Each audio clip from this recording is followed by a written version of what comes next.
अस्सलाम वालेकुम। कल की जो फौतगी वाली पोस्ट थी कि उसके बाद कौन सी इंश्योरेंस चाहिए या तैयारी कर लें, उसके बाद इतना ज़्यादा रिएक्शन आया कि एक पोस्ट थी जिसमें मैंने ukba.eu को मेंशन किया था। एक टर्किश तंजीम है जो मिली गुरुश मस्जिदों के साथ अटैच्ड है। उसके बाद शायद गालिबन इतने ज़्यादा लोगों ने उनको एकदम फॉर्म भर दिए कि वो कंफ्यूज हो गए और उन्होंने एक बंदे को कॉल की कि आपको ये किसने इन्फॉर्मेशन दी है। उसने कहा जी शारिक ने दी है। उसने कहा शारिक कौन है, तो उनकी अभी कॉल आई थी मुझे। तो उनसे मैंने कुछ चीज़ें समझी हैं जो मुझे पहले भी नहीं पता थी, जो मैं आप लोगों से शेयर करना चाहता हूँ। ऑफ कोर्स अच्छा सा हम प्रोग्राम भी बाद में करेंगे, लेकिन मुझे लगा कि ये इन्फॉर्मेशन जल्द से जल्द आप लोगों से शेयर कर दूँ। उन्होंने दो बातें की हैं कि एक तो ये कि जब आप मेंबरशिप फॉर्म अप्लाई करेंगे तो कौन कर सकता है, दूसरी बात कि उसके बदले में आपको मिलेगा क्या, उनकी सर्विस क्या है।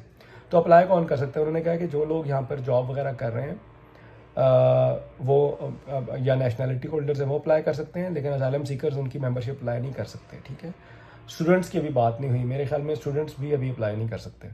ठीक है, अच्छा जी, दूसरी बात ये कि जब अप्लाई करेंगे उनकी मेंबरशिप, और अगर फैमिली मेंबरशिप अप्लाई करते हैं तो अगर आपने अप्लाई की है फैमिली मेंबरशिप तो आपके वही पैसे थोड़े से बढ़ जाते हैं सिंगल से, लेकिन उसके अंदर आपकी वाइफ और आपके बच्चे भी उसमें शामिल हो जाते हैं। लेकिन अगर आपकी वाइफ का नाम डिफरेंट है, जिस तरह मेरे केस में भी मेरी वाइफ का लास्ट नेम डिफरेंट है, तो क्या होगा कि वो आपसे कहेंगे कि आप उनको निकाह नामा का प्रूफ दे दें, जमा करा दें। ठीक है, फिर मेंबरशिप हो जाएगी। अच्छा, अब मेंबरशिप के अंदर इंक्लूडेड क्या है? इंक्लूडेड सारा खर्चा नहीं है, ये भी बड़ा इंपॉर्टेंट बात है। अब फिलहाल सिर्फ 3,000 यूरो तक की कवरेज है और उसके बाद 3,500 शायद अगले साल से हो जाए, लेकिन फिलहाल सिर्फ 3,000 है। अब 3,000 में नॉर्मली खर्चा पूरा नहीं होता, ये भी एक इंपॉर्टेंट बात है जो मैं आप लोगों से शेयर कर दूँ। अच्छा, होगा क्या कि नॉर्मली जब कोई यहाँ फौत होता है तो उसके अंदर क्या होता है कि हम लोग किसी बिस्टाटो की फर्मा यानी ऐसी फर्म को हायर करते हैं जो कि आपकी बॉडी को यानी जो हमारे बहन भाई की मैयत को वो हॉस्पिटल से लेती है, उसके पेपर वर्क पूरे करती है, उसको तदफीन के लिए अगर उसको यहाँ जर्मनी में दफनाना है तो उसका सारा इंतज़ाम करती है। अगर पाकिस्तान में दफनाना है तो फिर एम्बेसी से एनओसी लेती है, सारा काम बिस्टाटो फर्मा करती है और वो एक बिल देती है।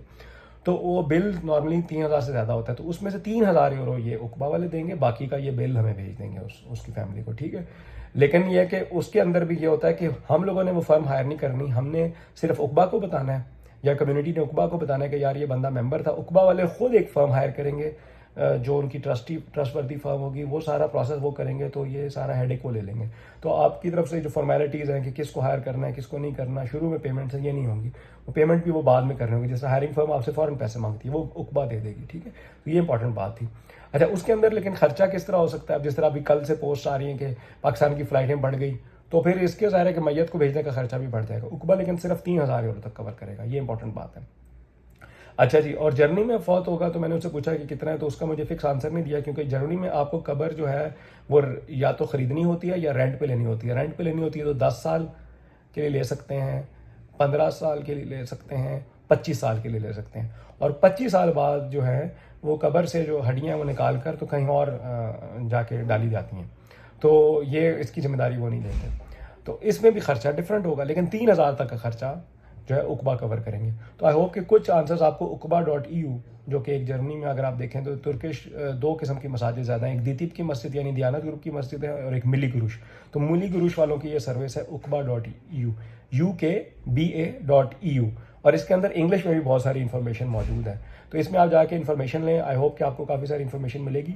जिस तरह मैंने बताया कि जो यहाँ पे जॉब कर रहे हैं वो अप्लाई कर सकते हैं, फिलहाल असाइलम सीकर्स अप्लाई नहीं कर सकते। नंबर 2, अगर आपका नाम और वाइफ का नाम का लास्ट नेम दोनों का डिफरेंट है तो आपको शादी का वो प्रूफ मांग सकते हैं, यानी आपसे वो पासपोर्ट की कॉपी वगैरह मांग सकते हैं, वीज़ा मांग सकते हैं, और दूसरा शादी का निकाहनामा का प्रूफ मांग सकते हैं। और इसके अंदर आपको जो सर्विस होगी, फिर मैंने उनसे ये कहा कि लेट सपोज अगर कोई लवारिस है यहाँ पे एक बंदा है जिसका हमें कोई रिश्तेदार नहीं मिलता, और लेकिन वो मेंबरशिप है उसकी, ठीक है, और आप कहते हैं उसका खर्चा 6,000 यूरो आ गया है और आपने तो सिर्फ 3,000 दिया, तो बाकी 3,000 हम लोग पे करना चाहते हैं, तो हम उसको ऐसा कैसे पे करें? लेट्स सपोज मैं अगर कहता हूँ कि ओके मैं कम्युनिटी से इकट्ठे कर लेता हूँ 3,000 यूरो, वो आपको दे देता हूँ, एज अ पर्सन करूँ या एज अ एनजीओ करूँ, तो उन्होंने कहा वो आपकी मर्जी है। तो इस पर हमें स्टिल सोचना होगा कि लेट्स सपोज खर्चा 5,000 आ रहा है और उकबा ने 3,000 दिए, तो बाकी 2,000 कैसे करने? खैर, इसके अलावा दूसरे ऑप्शंस डिफरेंट मसाजिद हैं स्टुटगार्ट में, बर्लिन में, म्यूनिख में, जिनकी अगर आप मेंबरशिप लें 10 यूरो महीने की मेंबरशिप है, जिसके अंदर मस्जिद के खर्चे वगैरह भी होते हैं, लेकिन वो मैयत की भी तदफीन वगैरह शामिल होती है। इस पर एक डिटेल प्रोग्राम हम बहुत जल्दी लेकर आ रहे हैं डिफरेंट एक्सपर्ट्स के साथ। नंबर 1 चीज़, दूसरा प्रोग्राम हम लेकर आ रहे हैं वसीयत के ऊपर, कि अगर आप खुदा न खास्ता माँ बाप दोनों की डेथ हो जाए तो बच्चों की कस्टडी जर्मन यूके नाम टिकट ले लेती है, तो या कोई ऐसी फैमिलीज़ हैं जो अडॉप्शन के लिए अप्लाई कर उनको दे देती है, तो आप यकीनन बतौर मुस्लिम ये नहीं चाहेंगे कि बच्चे नॉन मुस्लिम घरों में जाएं, तो उसके लिए क्या प्रोसेस है, इसके हवाले में भी एक जल्द एक प्रोग्राम लेकर आएंगे। शुक्रिया, अस्सलाम वालेकुम।